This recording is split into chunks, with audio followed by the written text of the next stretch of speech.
महाराष्ट्र की राजनीति में बवाल मचा हुआ है। बीड जिले के नेता और महाराष्ट्र सरकार में मंत्री धनंजय मुंडे ने आखिरकार अपना इस्तीफा मुख्यमंत्री देवेंद्र फडणवीस को सौंप दिया। मुख्यमंत्री देवेंद्र फडणवीस ने खुद विधानसभा में मीडिया के सामने धनंजय मुंडे के इस्तीफे की जानकारी दी। आज महाराष्ट्र के मंत्री श्री धनंजय मुंडे इन्होंने अपने पद का इस्तीफा मुझे सौंपा। मैंने ये इस्तीफा स्वीकृत किया है और अगली कार्रवाई के लिए मैंने ये इस्तीफा राज्यपाल जी के पास भेज दिया है। उसके तुरंत बाद मीडिया से बात करते हुए उप मुख्यमंत्री अजित पवार ने बताया कि धनंजय मुंडे ने नैतिकता की वजह से इस्तीफा दिया है। लेकिन खुद धनंजय मुंडे ने एक्स पर ट्वीट कर अपने इस्तीफे की पुष्टि की, लेकिन उसमें नैतिकता का नहीं, तबीयत खराब होने का उल्लेख कर सबको हैरान कर दिया। बीड जिले में मसाजोग गांव के सरपंच संतोष देशमुख की पिछले साल 9 दिसंबर को बड़े क्रूर तरीके से हत्या कर दी गई थी। उस हत्याकांड में मंत्री धनंजय मुंडे के करीबी वाल्मीकि कराड़ का नाम आने के बाद से धनंजय मुंडे के इस्तीफे की मांग की जा रही थी, लेकिन ना तो धनंजय मुंडे ने और न ही उनकी पार्टी के मुखिया अजित पवार ने उसे गंभीरता से लिया। लेकिन लोगों के दबाव को देखते हुए मामले की जांच सीआईडी को दे दी गई।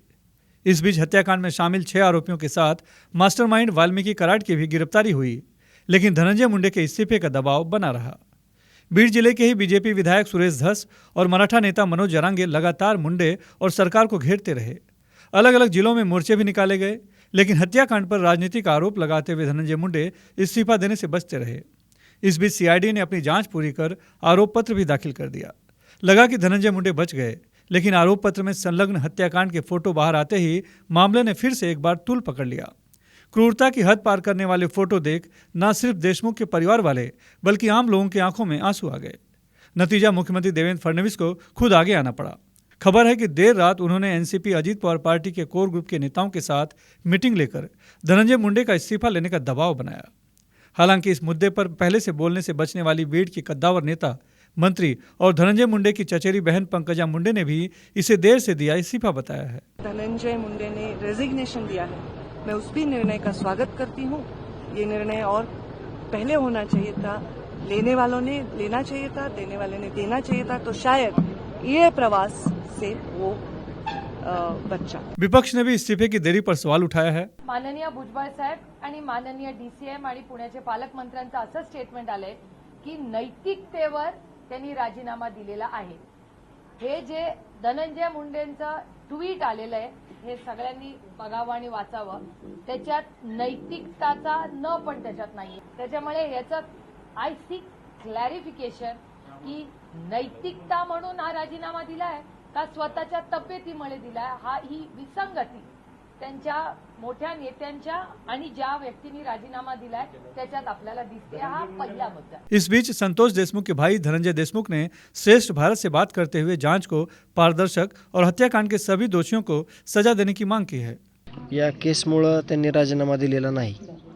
त्यांनी ते त्यांचं काहीतरी वैद्यकीय सल्ला दिलेला आहे त्यांना कुणीतरी, त्याच्यामुळे त्यांनी राजीनामा दिलेला आहे असं त्यांनी आता ट्विटद्वारे दिलेलं आहे। पण ते कशामुळे बी दिलं आणि काय जरी झालं तरी आमचा तो विषयच नाही। आमचा विषय हा आहे की आम्हाला न्याय मिळाला पाहिजे, आमचा तपास पारदर्शक झाला पाहिजे, आमचा तपास निपक्षपातीपणे झाला पाहिजे आणि आम्हाला न्याय मिळाला पाहिजे। हीच आमची कायम भूमिका आहे आणि शेवटपर्यंत तीच भूमिका राहणार है। मसाजोग गांव के सरपंच संतोष देशमुख की हत्या इसलिए कर दी गई थी क्योंकि उन्होंने पवन चक्की लगाने के एवज में जबरन वसूली का विरोध किया था। हैरानी इस बात की है कि संतोष देशमुख बीजेपी कार्यकर्ता थे, बावजूद इसके वाल्मीकि कराड़ के गुंडों ने बेहद ही क्रूर तरीके से हत्या की और आरोप है कि अपने आका के राजनीतिक प्रभाव से कई दिनों तक बचते रहे। लेकिन देर से ही सही धनंजय मुंडे को आखिरकार इस्तीफा देना ही पड़ा।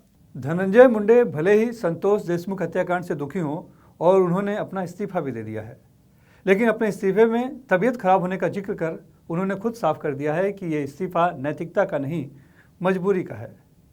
वैसे भी आजकल के नेताओं में नैतिकता बची कहाँ है। मुंबई से सुनील सिंह, श्रेष्ठ भारत के लिए। श्रेष्ठ भारत पर खबरों से जुड़े रहने के लिए चैनल को सब्सक्राइब और लाइक करें, बेल आइकन दबाएं और देखते रहें श्रेष्ठ भारत।